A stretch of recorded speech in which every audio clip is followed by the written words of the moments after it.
Hello and welcome, fellow bookworms and film fans. In this week's episode, I shall be looking at the novel The Princess Bride. Now, this is by William Goldman and it was published in 1973, and the film itself was then released in 1987.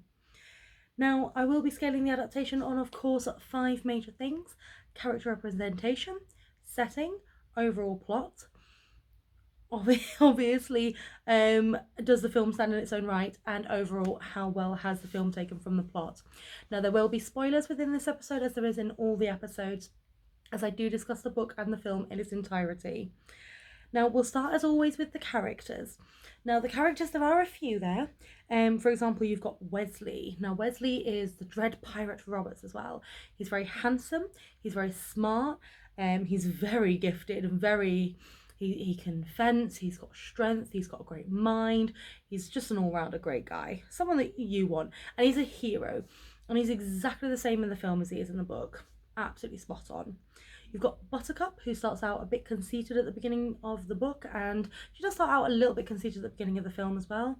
Then she realises that she, loves Wesley, and she then becomes the prettiest woman in the world, and she ends up getting married to Prince Humperdinck. Well, almost getting married to Prince Humperdinck. Because of her love for Wesley as well, I think that definitely pushes her higher up in regards to sort of like how pretty she is, because when you love someone, it does radiate from yourself. And again, I think this is exactly the same on screen as it is in the book. Then you've got Humperdinck. Now, he's slightly different in the film. He is a little bit more handsome than he's described in the book. In the book, he's described as being squat, like quite a solidly built man, and mentioned a couple of times he walks like a crab apparently, which I'd love to have seen now that I'd done that on screen, but they seem to have gone for someone that was a little bit more easy on the eyes, as it were, to play Humperdinck. But it's only a small thing. Everything else, the fact that he's a great hunter, the fact that he's he wants to start a war, the fact that he's got all of this going on, is exactly the same on screen. Then you've got a Sicilian, you've got a Turk, and you've got a Spaniard.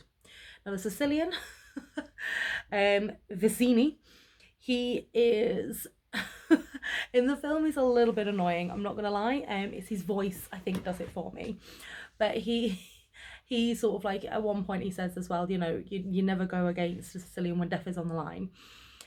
He's brilliantly portrayed, exactly the same on film as he is in the book, as having a sharp mind and the control of the little trio there. You've got Fezzik. Now, he's the giant, he's the Turkish as well. He's very, very big. He's got brute strength, but he also likes rhyming games as well, which is brought quite nicely from the book into the film. And I like how they've portrayed him as sort of like a friendly giant, as it were. And then you have Inigo. My name is Inigo Montoya. You've killed my father. Prepare to die. As I'm sure anyone who watches Princess Bride knows that line.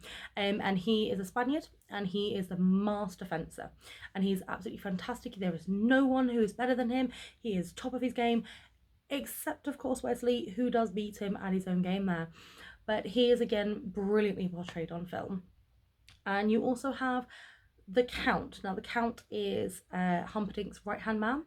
He loves torture, but not from a sadistic point of view, more from a scholarly point of view.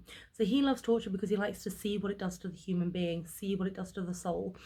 And that's what he's interested in. He's not interested in sort of like doing it for a sadistic pleasure.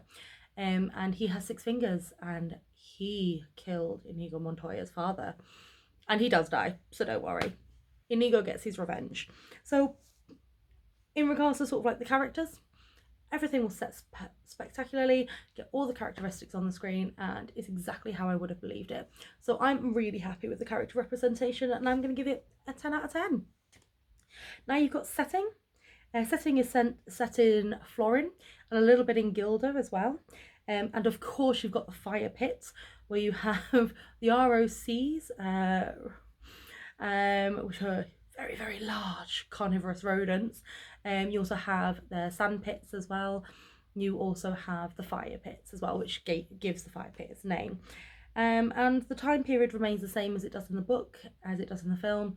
They've taken exactly the same things from the film, from the book they've taken to the film, and I think they've portrayed it absolutely fantastically well. And again, a 10 out of 10 for me.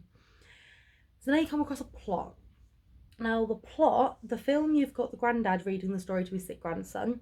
The book has little intervals with it, with a father reading it to his son, and little bits throughout the book. The son interrupts, and little bits throughout the film as well. The son interrupts at certain points, which I think is quite a nice little touch there.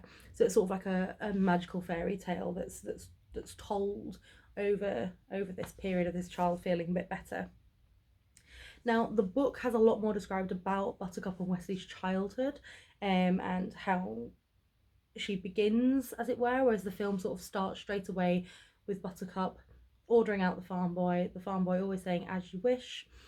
Then he goes off and she realizes that she loved him, and there's also that underlying love there throughout the film. Now, in the book, they get that over with straight away, because in the book, they both declare their love for each other pretty much as soon as the Count and the Count's wife come out, and then Buttercup realizes that she loves Wesley, so she goes and declares her love for Wesley. Then she's just like, "Oh, it's a joke, ha ha ha," walks away. Wesley comes over and goes, "I love you. I'm going to go seek my fortune in America. When I seek my fortune, I'm going to come back to you, and we're going to live happily ever after." And then they have this big romantic kiss. In the film, we don't get the big romantic kiss until literally the last bit, which I think builds this sort of like nice tension between the two characters, and I quite liked it. But in the book, it's dealt with straight away. They love each other. We know they love each other. They know they love each other. There's nothing undeclared there, and they've kissed. In both narratives, Wesley dies at sea. So he dies by the dread pirate Robert's hand. So then Buttercup realizes that she'll never love again. She tells the princess. The prince still goes, "Yep, I will still marry you." And then she becomes betrothed to Prince Humperdinck, even though she knows that she will never love him, and he knows that she'll never love him. So in the book, you get a little bit more about Humperdinck's love of hunting. In the film, you hear about it, but it's not as in-depth. In the book, it's in-depth, and he even has a zoo of death, which is horrific when you think about it. He's got different levels, different animals captured at different levels. So you've got ones for speed, ones for strength, ones for venomous, and he goes in and battles them or releases them and goes after them to prove that he is the greatest hunter. And it's in the book as well, he almost doesn't care about the king or the kingdom. He just wants to hunt. And that's all right. In the film, he cares about his father a little bit. Like, his father is a little bit ill, but he does care about the father. He still wants to declare war on Gilda because he loves war as well. But he seems a bit more included in the running of the kingdom in the film than he does in the book. Now, in both narratives, you get her kidnapped by the trio. You get her kidnapped by the Spaniard, the Sicilian, and the Turk. And it happens pretty much the same way. She's out riding, the three come up and say, "Excuse me, is there a village anywhere nearby?" She says no. And they say, "Better that nobody can hear you scream," and take her off and take her to the cliffs of despair and all of that, which is pretty much exactly the same. You also have her jumping in the sea at one point to get away from them. Now, in the book, it is sharks, and Vizzini drops some blood in the water so that the sharks will come and she will get eaten alive. In the film, it's electric eels, and then she sort of screams and gets pulled out of the water. In the book, she doesn't scream, but the moonlight shows where she is and she gets pulled out of the water. So she tries at least to escape at one point. Now, in both, you've got the man in black is following. Now, at this point, we don't know who the man in black is. We don't know why he's following, but we just know that he's getting closer and he is following. So when the three climb up the cliff of despair, and they climb up and they see the man in black climbing after, and so Vizzini tells Fezzik, I keep saying Fezzik, Fezzik's not until the second challenge. Vizzini tells Inigo to stay there and to kill the man in black once he gets to the top, or let him fall, either way. So off they go, and it's this is pretty much exactly the same in the book as it is in the film. What happens is the man in black, sort of like as he's going up, Inigo asks, can you go any quicker? You know, I don't like waiting here to kill you. The man in black is just like, it's a little bit hard for me to climb quickly unless you throw a rope down. So Inigo then promises that he's not going to kill the man in black until he reaches the top, and he swears on his father's revenge, basically, that he won't. Now, in the book, we see a flashback of the father's of what happened to his father. In the film, he tells the man in black what happened to his father. Then you have such a fantastic fencing match. You have them both start off left-handed. Now, I'm a left-hander myself, so I was quite happy that they both started left-handed. They're both just as skilled as each other. You know, at one point, Inigo thinks that he's going to beat the man in black, and then the man in black almost beats Inigo, and then Inigo says, oh, you know, I know something you don't know, and he goes, oh yeah, what's that? And he says, I'm not left-handed. Switches to his right, and then about 2 seconds later, the man in black does the exact same and switches to the right. So it's such a great like scene between the two of them. Then the man in black defeats Inigo, but because he doesn't want to kill such a skilled swordsman, he just knocks him out and carries on to the next challenge. So Vizzini now sees that the man in black has defeated Inigo and decides to tell Fezzik, there he is, that he needs to stay and take care of the man in black the only way he knows how, which is brute strength. Fezzik decides to give the man in black a little bit of a chance and doesn't decide to club him over the head when he's not looking, and says, we will fight like men, hand in hand. So then the man in black jumps onto the back of Fezzik and basically just sort of like suffocates him until he loses consciousness and passes out. Again, exactly the same in the book as it is in the film. The only difference is in the book we get a little interlude where we find out about Fezzik's past. In the film we never find out about Fezzik's past. Then goes on to the third challenge. Now the third challenge is the Sicilian. Now the Sicilian, he thinks he is the smartest person in all the land. So he doesn't believe for a second that the man in black can defeat him.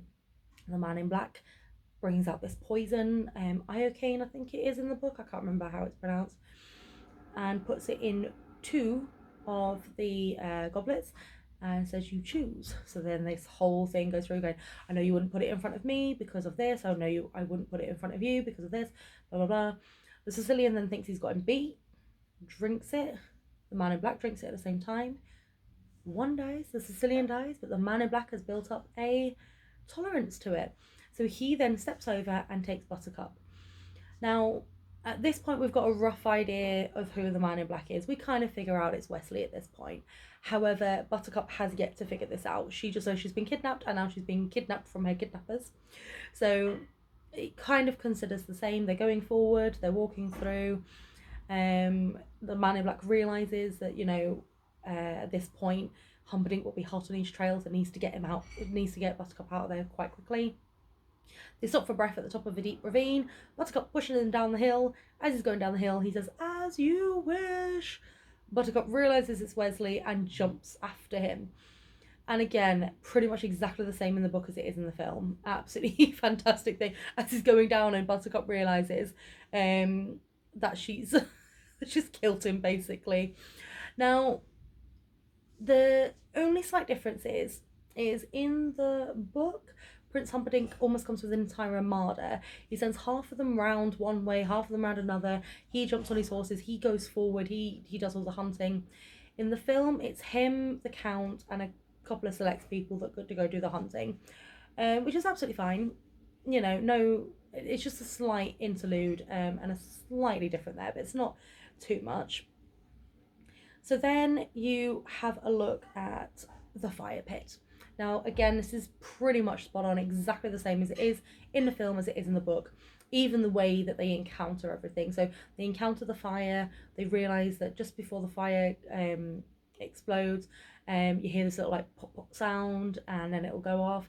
Then Buttercup falls into the sand pit. Wesley jumps in after her, rescues her. Then they fight rodents. Wesley gets bit in the shoulder. They come out of the fire pit at the other end, and there's Humperdinck and the Count and a handful of men. And Buttercup says, if you promise not to hurt him and you put him back on the ship, that's absolutely fine. I will marry you, Humperdinck. So again, pretty much exactly the same. Now, the only slight difference well, exactly the same, to the point where Humperdinck says, yes, of course. And then the minute they go off, he turns around to the count and says, basically, take him away. I'm going to deal with him. So the only slight difference with that is that Humperdinck wants him put in his zoo of death in level 5, where the most dangerous creatures are kept, because he wants to deal with him personally and see how much Wesley can endure. Whereas in the book, oh sorry, that is in the book. In the film, he is taken to like this little underground thing where the entrance is a tree, so that he can be slowly tortured by this machine that's been created. So it's only a slight difference, but I just thought I'd mention it there. Now, you get both in the book and the film, Buttercup having these nightmares, and the first one is, the way it's told is we think it's already happened. So Buttercup marries the Prince Humperdinck, the king dies, and she's going out to meet her loyal subjects. One, like an old woman, comes up and boos her and goes, "Boo! You had true love. You let it slip away." Blah blah blah blah. The only difference is in the book she has another couple of nightmares about children as well, which we don't see in the film. I think that might have been a little bit too dark if they'd have put it in the film.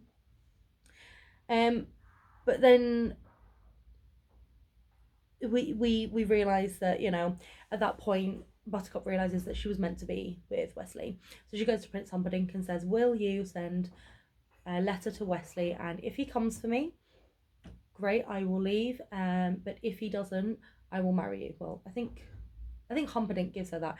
Humperdinck says, "Look, I'll send the letter. If he comes, I'll let you go. If he doesn't, I'll marry you." And he says he'll send his 4 fastest ships to the 4 corners of the earth and catch up with the dread pirate Robert's ship. Which we all know is completely not true, because we know that the prince knows where he is, and we know full well that he's not going to intend to do any such thing.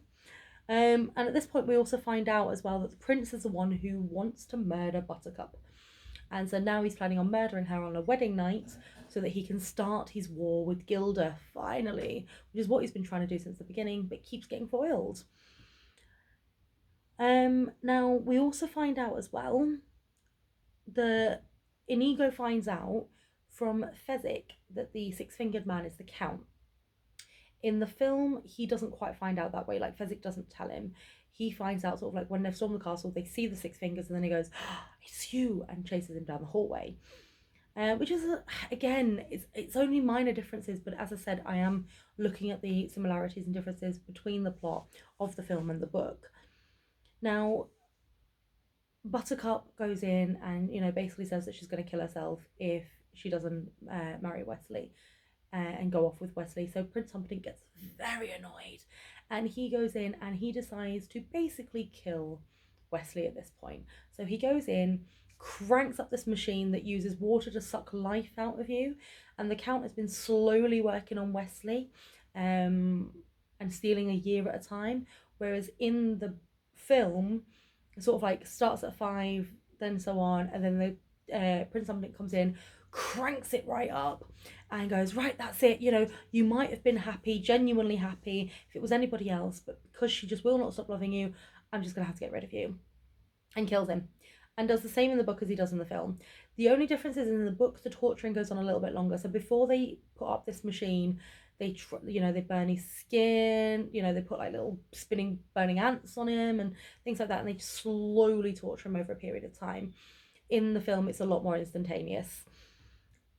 Now, when they do that and they decide to kill Wesley with the machine, Inigo hears the scream and realizes that it's a man with nothing left to lose, and realizes it's the man in black.